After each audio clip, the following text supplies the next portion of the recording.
बिस्मिल्लाहिर्रहमानिर्रहीम। अस्सलाम वालेकुम। वो टेक्निक जो कि हमें स्मॉल लेवल की एनालिसिस के लिए इस्तेमाल करनी होती हैं, जैसे कि एएफएम, जैसे कि टैम, जैसे कि सैम। तो ये उसी की सीरीज में आज हम सैम की एनालिसिस सैम की स्टडी करेंगे, जैसे कि हम एएफएम और टैम की स्टडी कर चुके हैं। एएफएम वाज मोर और less physical phenomena type of technique, जो कि सरफेस के ऊपर ज्यादा काम कर रही थी, जबकि जो सैम और टैम है वो इलेक्ट्रॉन की बम्बार्डमेंट के थ्रू काम करते हैं। इसमें हमारे पास इलेक्ट्रॉन फ्लो कर रहा होता है। अगेन वैक्यूम में इलेक्ट्रॉन होता है, तो फिर वो वेव नेचर उसकी हो जाती है।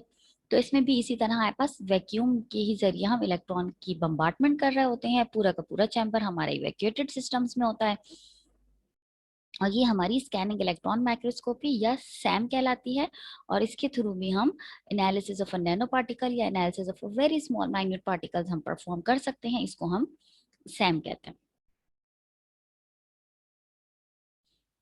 अच्छा, अगर हम सैम की बात करें, जिसको हम स्कैनिंग इलेक्ट्रॉन माइक्रोस्कोपी भी कह सकते हैं, तो थोड़ा सा हम इसके अगर बैकग्राउंड को डिस्कस कर लें तो ये 1965 में पहले डेवलप की गई थी। जब इसको डेवलप किया गया था तो ये हमारे पास कैम्ब्रिज के साइंटिस्ट ने डेवलप की थी, और ये हमें अराउंड 50 नैनोमीटर तक का साइज जो है उसको एनालाइज करने की एबिलिटी रखती थी। लेकिन by the time of a progression, जैसे जैसे इसमें प्रोग्रेस होती चली गई, तो अब जो टाइम है ये हमारे पास लेस देन 1 नैनोमीटर का अगर साइज का पार्टिकल होगा, तो ये उसको आसानी से हमें उसकी टोपोग्राफी वगैरह और हमें उसकी साइज और शेप हमें बता देती है। उसकी मॉर्फोलॉजी को बहुत डिटेल में हमें आराम से प्रोवाइड कर देती है। अब मॉडर्न साइंस में जब सैम की अगर हम बात करें, तो ये जो हमारे पास इंस्ट्रूमेंट है, अब इसमें इतनी एडवांसमेंट आ गई है कि ये एनालिटिकल इंस्ट्रूमेंट बन गया है, और ये हमें बहुत प्रिसीशन के साथ, बहुत एक्यूरेसी के साथ हमारे रिजल्ट प्रोवाइड कर देता है। जो सैम की इम्पोर्टेंट बात है वो ये है कि हमें टोपोग्राफी के साथ मॉर्फोलॉजी भी दे रही होती है, या हमें पार्टिकल का साइज भी बता रही होती है, शेप भी बता रही होती है, और ये कंप्लीट इंफॉर्मेशन दे रही होती है। उसकी कॉम्पोजिशन बता सकती है, क्रिस्टोग्राफिक इंफॉर्मेशन प्रोवाइड कर सकती है कि किस तरह एटम्स अरेंज हैं, किस तरीके से हमारे पास किस सिस्टम्स में एटम्स अरेंज हैं। ये सब इंफॉर्मेशन हमें सैम के जरिए, अब अगर हम मॉडर्न साइंस की बात करें, तो अब जो सैम की डेवलपमेंट के बाद हम इससे ये सब इंफॉर्मेशन हासिल कर सकते हैं, और अब ये एक एनालिटिकल इंस्ट्रूमेंट बन चुका है। अगर हम सैम की टेक्सचर की बात करें, जो अपीयरेंस होता है, जो हमारे पास टेक्सचर होता है, वो हमारे नैनो मटेरियल्स का ये बहुत आसानी से उसको रिजॉल्व करके हमें बता सकता है, और हम इसको सैम के जरिए आराम से सैंपल के टेक्सचर, स्ट्रक्चर वगैरह को पता कर सकते हैं। अगर हम सैम की बात करें, ये जो वो माइक्रोस्कोपी है जिसमें हमारे पास ये हमें इलेक्ट्रॉन के थ्रू इमेजिंग प्रोवाइड कर रही होती है। जैसे कि हमने अपने प्रीवियस लेक्चर्स में देखा है कि किस तरीके से हमारे पास कन्वेंशनल माइक्रोस्कोपी थी, जो कि हमारे पास वेव के जरिए हो रही थी और लाइट के जरिए हो रही थी, और ये किस तरीके से हमारे पास इलेक्ट्रॉन के जरिए होती है। तो ये वाली जो सैम मेथड है, वो भी हमारा इलेक्ट्रॉन की बेसिस पर इमेज फॉर्मेशन कर रहा होता है, और इसके जरिए हम स्पेसिमिन की एग्जैक्ट इंफॉर्मेशन हासिल कर सकते हैं। इसके जरिए हम स्पेसिमिन को आराम से उसका स्ट्रक्चर पता कर सकते हैं, शेप और साइज वगैरह। और इसको करने के लिए हमें हाई इलेक्ट्रॉन बीम की जरूरत पड़ती है, जिसकी एनर्जी बहुत हाई होती है, और वो कॉन्स्टेंटली और कंसेक्टिवली हमारे सैंपल के ऊपर स्ट्राइक कर रही होती है, जिससे हम इससे हमें सरफेस मॉर्फोलॉजी पता चल जाती है, और हम इसके जरिए, इस माइक्रोस्कोपी के जरिए बहुत ज़्यादा प्रिसाइज और एक्यूरेटली पता कर लेते हैं अपने स्पेसिमेन की इंफॉर्मेशन। थिन फिल्म्स के ऊपर इस पे काम होता है, और नैनो कोटिंग्स को हम यूज़ कर रहे होते हैं। इसके जरिए हम अपनी नैनो कॉम्पोजिट्स की इंफॉर्मेशन हासिल कर सकते हैं। इसमें हमारे पास कुछ इस तरीके से होता है कि सबसे ऊपर हमारे पास इलेक्ट्रॉन गन होती है। इलेक्ट्रॉन गन से हमारे पास बहुत हाई स्पीड में हमारे पास इसमें इलेक्ट्रॉन गन होती है। यहाँ पर हमारे पास इलेक्ट्रॉन गन होती है। इलेक्ट्रॉन गन से हमारे पास बहुत तेजी से इलेक्ट्रॉन जो है वो बम्बार्ड हो रहे होते हैं। ये इलेक्ट्रॉन जो है वो हमारे पास फिर एनोड के ऊपर चले जाते हैं। एनोड के ऊपर जाने के बाद एनोड इनको एक बीम दे देता है, या इनको एक जगह स्कैटर्ड होने के बजाय इनको एक जगह असेंबल कर देता है। जब इन्हें असेंबल कर देता है, तो यहाँ से ये मैग्नेटिक लेंसेज के ऊपर जाते हैं। इसमें हमारे पास मैग्नेटिक लेंसेज लगे हुए होते हैं, और इन मैग्नेटिक लेंसेज के ऊपर जाने के बाद ये हमारे पास स्कैनिंग कॉइल से गुजर के ये जो है हमारे पास स्पेसिमिन के ऊपर आती हैं लाइट्स, और ये हमारा स्पेसिमिन है जिसके ऊपर मुसलसल लाइट जो है बम्बार्ड हो रही है। लाइट के बम्बार्डमेंट से हमारे स्पेसिमिन पर मुख्तलिफ तरह के इलेक्ट्रॉन्स जनरेट होते हैं जिनको हम बैक स्कैटर्ड इलेक्ट्रॉन्स कहते हैं। और ये सिर्फ बैक स्कैटर्ड इलेक्ट्रॉन्स नहीं होते, सेकेंडरी इलेक्ट्रॉन्स भी होते हैं। प्राइमरी इलेक्ट्रॉन्स तो वो इलेक्ट्रॉन्स होते हैं जिनके जरिए बम्बार्डमेंट हो रही होती है, और फिर स्पेसिमिन पे पास होने के बाद जो इलेक्ट्रॉन अपने आप को मुख्तलिफ एरियाज में स्कैटर करते हैं वो हमारे पास डिफरेंट तरीके के इलेक्ट्रॉन्स होते हैं। जो इलेक्ट्रॉन बीम प्रोड्यूस होती है इलेक्ट्रॉन गन से वो हमारे पास स्कैनिंग कॉइल्स के ऊपर कलेक्ट होने के बाद भी हमारे पास स्पेसिमेन पर स्ट्राइक करने के बाद क्या होता है, ये इलेक्ट्रॉन बीम जो होती है वो हमारे एटम से इंटरैक्ट करती है, एटम से स्ट्राइक करती है, ये जो हमारे स्पेसिमेन है इससे टकराती है, और एज अ रिजल्ट हमारे पास इससे टकराने के बाद ये इलेक्ट्रॉन्स को जिस तरीके से मुख्तलिफ एंगल्स में जाता है और स्कैटर होता है, और फिर ये हमारे पास एक इमेज बनाना शुरू कर देता है।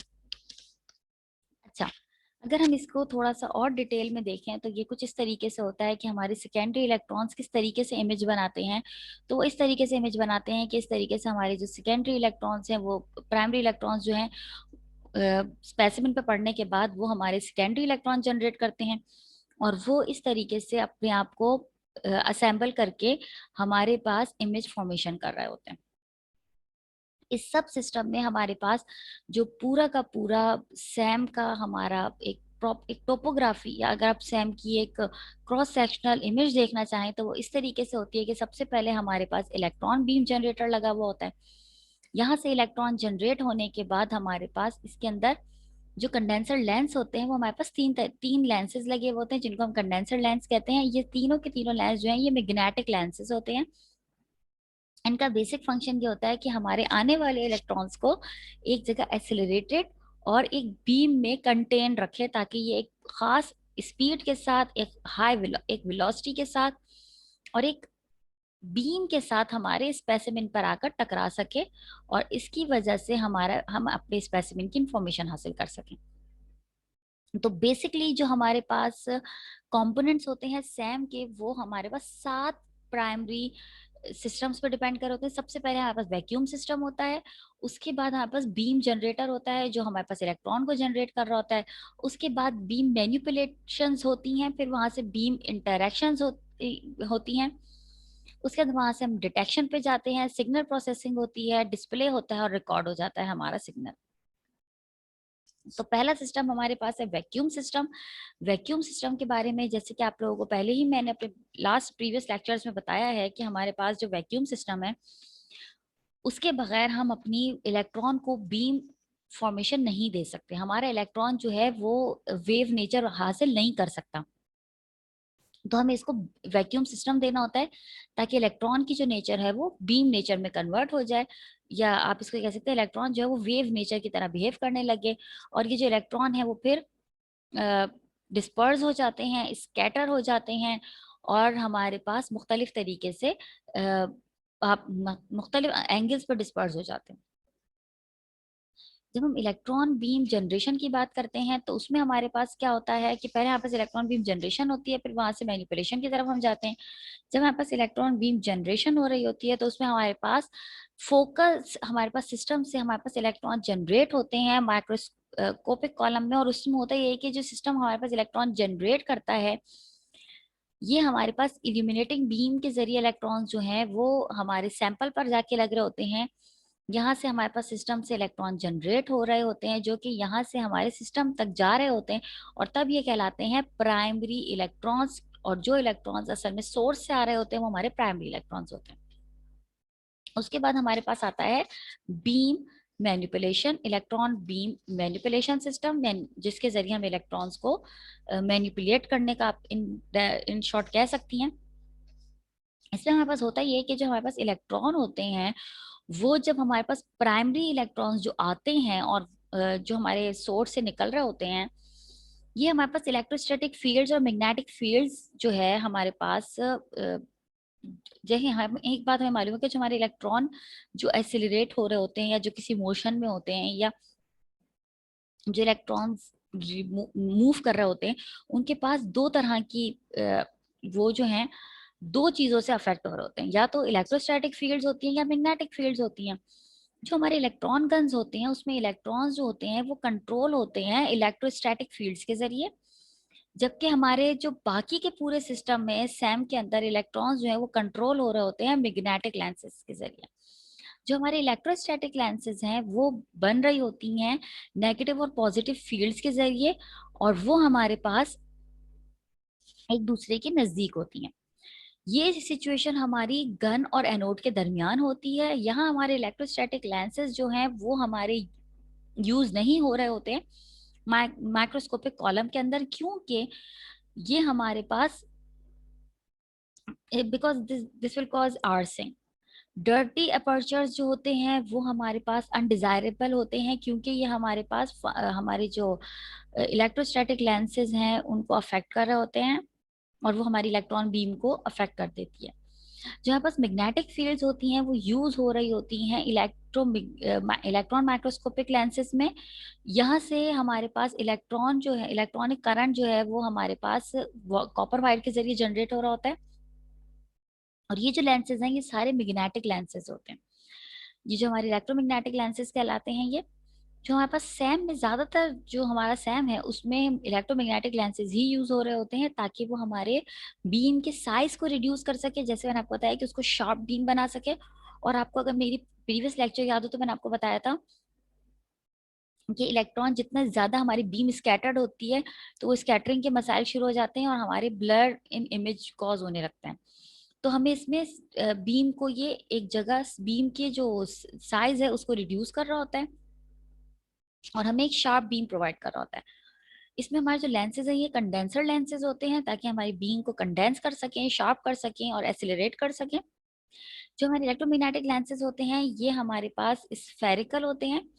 ये स्फेरिकल एब्रेशंस जो होती हैं वो इसकी इनएबिलिटी होती है हमारी लेंस की, ताकि वो हमारी इमेज को कंट्रोल कर इमेज को सेंट्रल और पेरिफेरल पोजीशंस पर हमारे इलेक्ट्रॉन बीम को फोकस कर सके एट द फोकल पॉइंट।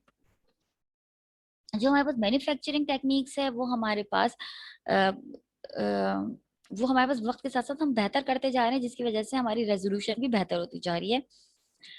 लेकिन इन सब के बाद भी हमारी रेजोल्यूशन जो है वो हमारी लिमिटेड है, हमारी किसके जरिए, लेंस के ऊपर और हमारी स्फेरिकल एब्रेशंस के ऊपर हमारी जो ये है ये लिमिटेड हो जाती है।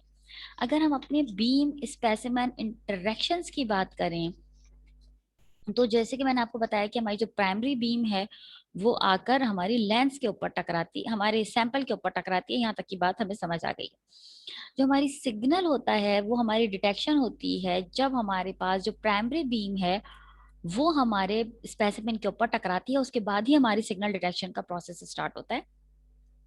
जब हमारी प्राइमरी इलेक्ट्रॉन्स जो है वो स्पेसिमेन के अंदर जाते हैं वो हमारे पास ट्रेवल करते हैं कुछ डिस्टेंस, स्पेसिमेन के ऊपर कुछ डिस्टेंस वो ट्रेवल करते हैं, इससे पहले कि वो हमारे किसी पार्टिकल को टकराएं वो कुछ डिस्टेंस ट्रेवल करते हैं।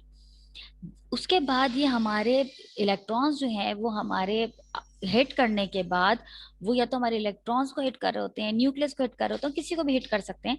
ये जो प्राइमरी इलेक्ट्रॉन होते हैं वो हमारे किसी नई डायरेक्शन पे मूव करने लगते हैं, और इसको हम स्कैटरिंग कहते हैं। यही फिनोमेना होता है कि जब हमारे इलेक्ट्रॉन जो है वो हमारे स्पेसिफिन से टकराएं और फिर मूव कर जाएं डिफरेंट डायरेक्शन में, तो वो स्कैटरिंग कहलाती है।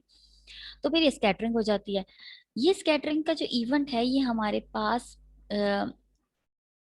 जो अगर हम इस सिस्टम की बात करें तो इसमें सबसे इंटरेस्टिंग जो है वो हमारे पास स्कैटरिंग का ही फिनोमेना है, क्योंकि इसी के जरिए हमारा सारा सिस्टम अराइज हो रहा है।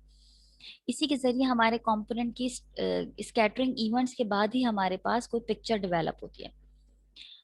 अच्छा, हमारे पास ये जो रिजल्ट होता है प्राइमरी बीम का स्पेसिमेन पे हिट करने के बाद वो हमारे पास एक टीयर ड्रॉप शेप की, जैसे कि इसमें आप लोगों को नजर आ रहा है, इस तरीके का एक स्ट्रक्चर बना देता है। हमारे शेप रिएक्शन वेसल होता है हमारे पास, जो स्पेसिमेन होता है वो हमारे पास एक tier drop shape reaction vessel बनाता है। ये रिएक्शन वेसल जो है बाय डेफिनेशन इज वो होती है जहाँ पे सारी की सारी स्कैटरिंग के इवेंट हो रहे होते हैं। जैसे कि आपकी प्राइमरी इलेक्ट्रॉन बीम आई, वो किसी सरफेस से आकर टकराई। जब वो सरफेस से आकर टकराई तो वहां पर एक टेयर ड्रॉप शेप एक वेसल बन जाती है। असल में ये वो जगह होती है जहां पर हमारे हर तरीके का स्कैटरिंग का फिनोमेना हो रहा होता है। स्कैटरिंग के फिनोमेना कितनी तरीके के हैं कि सेकेंडरी इलेक्ट्रॉन जनरेट हो, बैक स्कैटर्ड इलेक्ट्रॉन जनरेट हो, एक्सरे हो, विजिबल लाइट हो, या हमारे पास ट्रांसमिटेड इलेक्ट्रॉन्स हो। तो ये वो पोजीशन होती है जहां पर हमारे पास हर तरीके की स्कैटरिंग जो है वो हो रही होती है। ये जो हमारे पास स्मॉल रिएक्शन वेसल होता है वो हमें ज्यादा बेहतर रेजोल्यूशन प्रोवाइड कर रहा होता है एज कम्पेयर टू अगर हमारे पास रिएक्शन वेसल जो है वो लार्ज बने या बड़ा रिएक्शन वेसल बने, तो उस पे हमारे पास ज्यादा बेहतर रेजोल्यूशन अटेन या अचीव नहीं होती। तो हमारे पास ज्यादा अच्छी जो रेजोल्यूशन है, बेटर रेजोल्यूशन होती है जब हमारे पास स्मॉल रिएक्शन वेसल बन रहा होता है। जो हमारे पास वॉल्यूम होता है रिएक्शन वेसल का, वो डिपेंड कर रहा होता है हमारी एटॉमिक डेंसिटी के ऊपर, हमारी टोपोग्राफी के ऊपर, कि हमारी स्पेसिमिन की शक्ल, हमारी स्पेसिमिन की शेप किस तरीके की, उसकी टोपोग्राफी क्या है। और हमारे पास एक्सेलरेटेड पोटेंशियल जो होती है हमारे प्राइमरी इलेक्ट्रॉन बीम की, उस पर डिपेंड कर रहा होता है कि कितनी हाई वेलोसिटी या किस तरीके से हमारी प्राइमरी इलेक्ट्रॉन बीम आकर स्ट्राइक कर रही है, इस सब पे डिपेंड कर रहा होता है। अगर हम सपोज कर लें कि हमारी इलेक्ट्रॉन डेंसिटी जो है अगर हम ये सपोज करें कि हमारे पास लो डेंसिटी का मटेरियल है और हाई वोल्टेजेस हम इस्तेमाल कर रहे हैं, तो उसके नतीजे में हमारे पास बड़ा रिएक्शन वेसल बनेगा। तो इसका मतलब है कि इलेक्ट्रॉन बीम को हमें पेनिट्रेट करवाने के लिए, सैंपल में डीपर इनसाइड को ले जाने के लिए, हमें अपनी सही रेशो इस्तेमाल करना पड़ता है कि कितना डेंसर वॉल्यूम का सैंपल है, उसी हिसाब से हमें इलेक्ट्रॉन बीम की इंटेंसिटी को रेगुलेट करना होता है। जो टोपोग्राफी है अ, वो हमारी चेंज हो जाती है जैसे जैसे हमारे पास जो जैसे जैसे हमारे पास इमिशंस के जो इमिशंस जो है वो चेंज होती हैं, जैसे जैसे हमारे रिएक्शन वेसल से इमिशंस चेंज होती हैं। जैसे हमारे पास टोपोग्राफी बढ़ती है तो हमारे पास सरफेस एरिया बढ़ता है, सर्फ और एज अ रिजल्ट हमारा रिएक्शन वेसल जो है वो ज्यादा सिग्नल प्रोवाइड कर रहा होता है। हमारे पास टोटल 6 तरह की जो हमारे पास इस रिएक्शन वेसल में 6 तरह के इवेंट्स हो रहे होते हैं। सबसे पहले हमारे पास बैक स्कैटर्ड इलेक्ट्रॉन्स की बात हम कर लेते हैं, क्योंकि ये बहुत इंपॉर्टेंट टर्मिनोलॉजी या फिनोमेना है। तो अगर हम बैक स्कैटर्ड इलेक्ट्रॉन्स की बात करें, तो अगर हम बैक स्कैटर्ड इलेक्ट्रॉन्स की बात करें तो ये हमारे पास प्राइमरी इलेक्ट्रॉन्स जब स्कैटर कर रहे होते हैं इस तरीके से कि वो स्केप कर दें हमारे वो हमारे स्पेसिमिन के पीछे से ऐसे स्केप हों कि हमारा स्पेसिमिन मतलब ये इस तरीके से आते हैं। मैं आपको फिर बताती हूँ कि अगर हमारे पास बैक स्कैटर्ड इलेक्ट्रॉन्स कुछ इस तरीके के होते हैं कि वो हमारे पास अ, अगर हम अपने बैक स्कैटर्ड इलेक्ट्रॉन, तो इसमें होता है कुछ इस तरह की हमारी जो प्राइमरी बीम इलेक्ट्रॉन होती है वो स्कैटर इस तरीके से होती है कि वो हमारे स्पेसिमिन के पार से गुजर नहीं जाती, बल्कि वो हमारे स्पेसिमिन के पीछे से स्किप होने में बाय सम हाउ हो जाती है। मतलब बाय सम मीन्स वो पीछे से ही स्कैटर हो जाती है, लेकिन स्पेसिमिन से गो थ्रू नहीं होती। बैक स्कैटर इलेक्ट्रॉन्स जो होते हैं वो basically original beam of electrons ही होते हैं, जिसकी वजह से उनकी वोल्टेजेस बहुत हाई होते हैं, उनकी एनर्जी बहुत हाई होती है। अगर हम बैक स्कैटर्ड इमेज मोड पर काम कर रहे हो तो ये बहुत यूजफुल होती है जब हमारे पास एटॉमिक डेंसिटी इंफॉर्मेशन और हमें कॉन्जुगेशन ऑफ टोपोग्राफिक इंफॉर्मेशन वगैरह हासिल करनी हो, तो ये बहुत बेहतर अंदाज है, इसका मोड बहुत बेहतर है। ये हमारे पास बेटर सेकेंडरी इमिटर्स होते हैं बाकियों के मुकाबले में। तो सेकेंडरी इलेक्ट्रॉन्स के अगर हम के मुकाबले बैक स्कैटर से इंफॉर्मेशन हासिल कर रहे हो तो हमें ज्यादा फायदा होता है। उसके बाद हमारे पास आती है एक्सरेज। जब हमारे पास इलेक्ट्रॉन्स जो हैं वो हमारे पास डिसलॉज होना शुरू हो जाएं स्पेसिफिक ऑर्बिटल से, और हमारे पास जो हमारा स्पेसिमिन है वो एक्सरे, तो फिर हमारा स्पेसिमिन एक्सरेज इमिट करने लगता है। जो हमारे पास एलिमेंटल इंफॉर्मेशन होती है वो हमें एक्सरेज के जरिए हासिल कर सकते हैं, क्योंकि जो एक्सरे होती है वो जनरेट होती है वेवलेंथ के जरिए, और हमारे पास एनर्जी करेक्टरिस्टिक्स है, करेक्टरिस्टिक है ये जो ये हमारे पास एलिमेंटल एटम्स होते हैं जिसके जरिए हम इसको जिसके जरिए ओरिजिनेट होती है। ज्यादा मसला तब होता है जब हमारे पास एक्सरे जो है वो हिट कर दे दूसरे पार्टिकल को। तो जिसकी वजह से ये अपनी एनर्जी लूज कर देती है। और अगर ये अपनी एनर्जी लूज कर दे तो जिसकी वजह से हमारे पास वेवलेंथ चेंज हो जाती है। तो ये एक मसला होता है। तो अगर ये डायरेक्ट आए तो ही बेहतर होता है। जितनी दफा इसकी नंबर ऑफ हिट्स इंक्रीज होती हैं उतनी ही दफा हमारी एक्सरे जो है वो हमारे पास एप्रोप्रिएट एनर्जी पर क्लासिफाइड नहीं हो पाती और वो हमारे पास ओरिजिनेट प्रॉपरली नहीं होती। और इस ऐसे केस में हम इसको बैकग्राउंड कहते हैं। अगर ये इस तरह सही से अराइज ना हो, ओरिजिनेट ना हो, तो ये बैकग्राउंड कहलाती है। एक्सरे स्पेक्ट्रोमीटर जो है वो डिटेक्टर्स मेजर कर लेते हैं वेवलेंथ को, और तब हम इसको डिस्पर्जन स्पेक्ट्रोमीटर या WDS के नाम से रिप्रेजेंट करते हैं। और एनर्जी लेवल को, जैसे कि एनर्जी डिस्पर्जन स्पेसिमेन या EDS कहलाता है। तो ये दो तरह की डिटेक्शंस होती हैं जो कि हम एक्सरे एनालिसिस के लिए यूज कर रहे होते हैं। उसके बाद हमारे पास आती है कैथोडिक ल्यूमिनेसेंस। कैथोडिक ल्यूमिनेसेंस क्या होती है कि जब हमारे पास कुछ स्पेसिमेन जो होती हैं वो हमारे पास मॉलिक्यूल्स जो होते हैं वो फ्लोरेसेंट प्रॉपर्टीज रखते हैं। तो ये हमारे पास जब एक्सपोज होते हैं इलेक्ट्रॉन बीम से, जब हमारे पास जो स्पेसिमेन है वो हमारे मॉलिक्यूल जो है वो फ्लोरेंस करे और वो एक्सपोज हो जाए इलेक्ट्रॉन बीम से, तो इसमें हमारे पास सैम के अंदर इस रिएक्शन को हम कहते हैं कैथोडिक ल्यूमिनेसेंस। जैसे कि आप लोग को पता है इमिशन के फिनोमेना या तो सिंपल इमिशन होती है या वो ल्यूमिनेसेंस और फॉस्फोरेसेंस हो रही होती है। तो अगर इसमें हमारे पास ल्यूमिनेसेंस हो रही है तो फिर ये हमारे पास कैथोडिक ल्यूमिनेसेंस कहलाती है। जो हमारे पास फ्लोरेसेंस जो हो रही होती है हमारे कैथोडिक ल्यूमिनेसेंस में ही फॉस्फोरेसेंस और फ्लोरेसेंस होती है ना। तो अगर हमारे पास इसमें ये फिनोमेना हो रहा होता है तो ये कैथोडिक ल्यूमिनेसेंस का फिनोमेना कहलाती है। अच्छा, जो हमारे पास में फ्लोरेसेंस प्रोड्यूस हो रही होती है वो हमारे पास जैसे कि प्रोटॉन्स जो कि हमारे पास जिनको हम डिटेक्ट कर सकें। जो हमारे पास ये कंपाउंड होते हैं और इसके जो स्ट्रक्चर होते हैं हम उनको लेबल कर सकते हैं ल्यूमिनेसेंट मॉलिक्यूल के नाम से, और हम इनको डिटेक्ट कर सकते हैं कैथोडिक ल्यूमिनेसेंस टेक्निक को यूज करते हुए। मैं फिर बता दूं कि जो हमारे पास ल्यूमिनेसेंस है या तो ये फॉस्फोरेसेंस होती है या ये फ्लोरेसेंस होती है, लेकिन ये दोनों कहलाती ल्यूमिनेसेंस ही हैं। और इसके अंदर हमारे पास इमिजन से फर्क होता है क्योंकि इसमें हमारे पास इलेक्ट्रॉन जो है वो या तो अपने आप को शिफ्ट कर रहा होता है या इक्वल एनर्जी से वापस आ रहा होता है। खैर ये एक डिफरेंट कहानी, हम किसी और लेक्चर में डिस्कस कर लेंगे। फिर हमारे पास कहलाता है स्पेसिमिन करंट। ये एक बहुत इंपॉर्टेंट चीज है। इसमें हमारे पास क्या होता है कि जब हमारी प्राइमरी इलेक्ट्रॉन जो है वो हमारे पास एक खास उससे स्कैटर कर जाए इस तरीके से कि जो हमारी एनर्जी इलेक्ट्रॉन है वो डिक्रीज हो टू अ पॉइंट जहां पर हमारे पास इलेक्ट्रॉन जो है वो एडब्जॉर्ब्ड हो जाए सैंपल के अंदर, तो इसको हम कहलाते हैं स्पेसिमिन करंट। इस फिनोमेना को कहा जाता है स्पेसिमिन करंट। तो इसमें हमारे पास स्पेसिमिन करंट चेंज होता है और उस चेंज को हम डिटेक्ट भी कर सकते हैं और व्यू भी कर सकते हैं। जैसे कि हम कैथोडिक ल्यूमिनेसेंस को डिटेक्ट और व्यू कर सकते हैं। और इस टाइप के डिटेक्शन जो है वो अवेलेबल भी हैं मगर इतनी ज्यादा मतलब इतनी ज्यादा फ्रिक्वेंसी से नहीं। बहुत सारे सैंपल्स में जो हमारे पास इंड्यूस करंट होता है वो जस्ट ग्राउंड पर होता है। अगर ऐसा ना हो तो हमारे रीजन जो है वो उसमें जब हम उसकी बम्बार्टमेंट कर रहे होते हैं बीम से तो वो हमारे पास उससे वो रीजन बिल्डअप होने लगता है और वो एक नेगेटिव चार्ज जनरेट कर ले, नेगेटिव चार्ज उसमें बिल्डअप होने लगता है। और ये चार्ज है वो हमारा इंक्रीज करता है एट अ पॉइंट जो हमारा क्रिटिकल पॉइंट कहलाता है।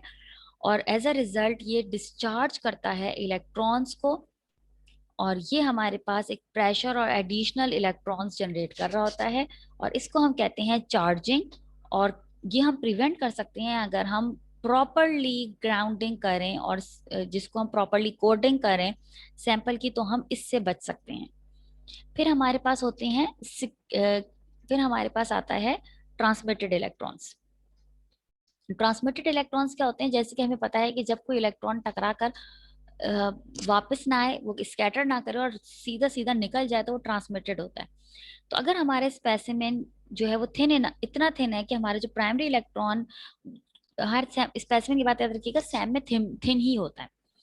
तो इसमें फिर ऐसी भी पॉसिबिलिटी होती है कि जो हमारा प्राइमरी इलेक्ट्रॉन्स है वो डायरेक्टली पास हो जाए स्पेसिमेन से, और ये इलेक्ट्रॉन्स जो हैं वो ट्रांसमिटेड इलेक्ट्रॉन्स कहलाते हैं। और ये हमें कुछ एटॉमिक डेंसिटी की इंफॉर्मेशन दे सकते हैं। तो जो हमारे एटॉमिक डेंसिटी होती है इंफॉर्मेशन वो हम हासिल कर सकते हैं इसके डिस्प्ले पे जो शेडो प्रोड्यूस हो रहा होता है उसके जरिए। जितनी ज्यादा एटॉमिक नंबर होता है उतना ज्यादा डार्कर शेडो बनता है, और इस तरीके से हम अपने ट्रांसमिटेड इलेक्ट्रॉन से भी इंफॉर्मेशन हासिल कर रहे होते हैं।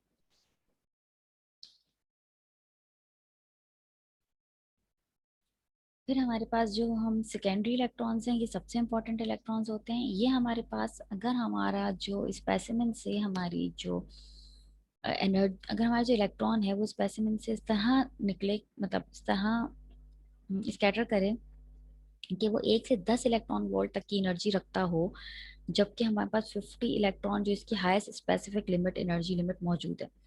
तो अगर ये 1 से 10 के दरमियान निकले तो ये सेकेंडरी स्कैटर्ड इलेक्ट्रॉन कहलाते हैं। ये पॉसिबल है कि हमारा जो हम हमारे पास कई सौ सेकेंडरी इलेक्ट्रॉन्स इमिट हो जाएं, अराइज हो जाएं एक बीम ऑफ प्राइमरी इलेक्ट्रॉन से, लेकिन सिर्फ वो वाले सेकेंडरी इलेक्ट्रॉन्स जो कि एक्साइटेड, इतने एक्साइटेड हो कम से कम कि जो 10 नैनोमीटर की रेंज के अंदर आ रहे हो, सिर्फ वो में उनमें ये एबिलिटी होती है कि वो स्केप कर सकते हैं वैक्यूम के अंदर और डिटेक्ट हो सकते हैं एज अ सेकेंडरी इलेक्ट्रॉन। जो सेकेंडरी इलेक्ट्रॉन है वो सब डिवाइडेड होते हैं, जो उनसे वही जो वैक्यूम से फिर वो स्केप कर जाते हैं और वही डिटेक्ट होते हैं। सही है। सेकेंडरी इलेक्ट्रॉन्स को हम डिवाइड कर देते हैं दो सब डिविजन्स में। एक तो वो होता है जो कि हमारे पास स्केप करता है, जहां से हमारे पास प्राइमरी इलेक्ट्रॉन एंटर होता है स्पेसिमेन से, वहां से स्केप करता है, उसे SE1 कहते हैं। और वो वाले इलेक्ट्रॉन्स जो कि हमारे पास एक्साइटेड के बाद एग्जिट पॉइंट से एस्केप कर रहे होते हैं, वो SE2 कहलाते हैं। ये जो हमारे पास सेकेंडरी इलेक्ट्रॉन्स होते हैं ये बहुत हाई रेजोल्यूशन प्रोवाइड करने की एबिलिटी और कैपेबिलिटी रखते हैं, तो सेकेंडरी इलेक्ट्रॉन्स की रेजोल्यूशन पावर हाई होती है। उसके बाद हम आते हैं अपने डिटेक्शन सिस्टम पर। फिर यही सारे जो इलेक्ट्रॉन्स हैं ये हमारे डिटेक्शन सिस्टम पर पहुंचते हैं, वहां पर ये डिटेक्ट होते हैं, एक सेंसिटिव और एक बेहतर इमेज प्रोडक्शन करते हैं। जो हमारे पास यही इमिशंस के जरिए जो हमारे पास इलेक्ट्रॉन्स पहुंचते हैं, उन्हीं के जरिए हमारा हमारा स्पेसिमेन की शेप और टोपोग्राफी डिफाइन होती है। सिग्नल प्रोसेसिंग प्रोसेसिंग का जो सिस्टम है वो हमारे पास यही इलेक्ट्रॉन जो हम डिटेक्ट होते हैं उनको हम सिग्नल प्रोसेस के जरिए ही डिटेक्ट किए जाते हैं। और ये हमें इसको हम डिफरेंट एडिशनल इलेक्ट्रॉनिक मैनिपुलेशन के जरिए इसकी इमेज फॉर्मेशन की जाती है। जो डिस्प्ले और रिकॉर्डिंग होती है वो कुछ इस तरीके से होती है कि हमारे पास इस तरह पार्टिकल आके लगते हैं और वो वेव फॉर्म में इसकी इमेज जनरेट होना शुरू हो जाती है। तो ये overall detection, overall striking of electron to detection of और detection of electron till image formation तक का ये टोटल प्रोसेस था, जिसको हम सैम इमेजिंग कहते हैं। सैम का जो मेथड है ये बहुत सेंसिटिव मेथड है, क्योंकि इलेक्ट्रॉन की इंफॉर्मेशन पे काम कर रहा होता है। इलेक्ट्रॉन चूंकि सीप आउट हो सकते हैं और वो कहीं भी अपने आप को पहुंचा सकते हैं, इसलिए हमें प्रॉपरली शेप और मॉर्फोलॉजी ऑफ अ पार्टिकल बता देता है, अनलाइक AFM के। तो ये हमारा टोटल लेक्चर था रिलेटेड टू सैम। अब इंशाल्लाह नया लेक्चर जो हमारा किसी दूसरी टेक्निक पर होगा।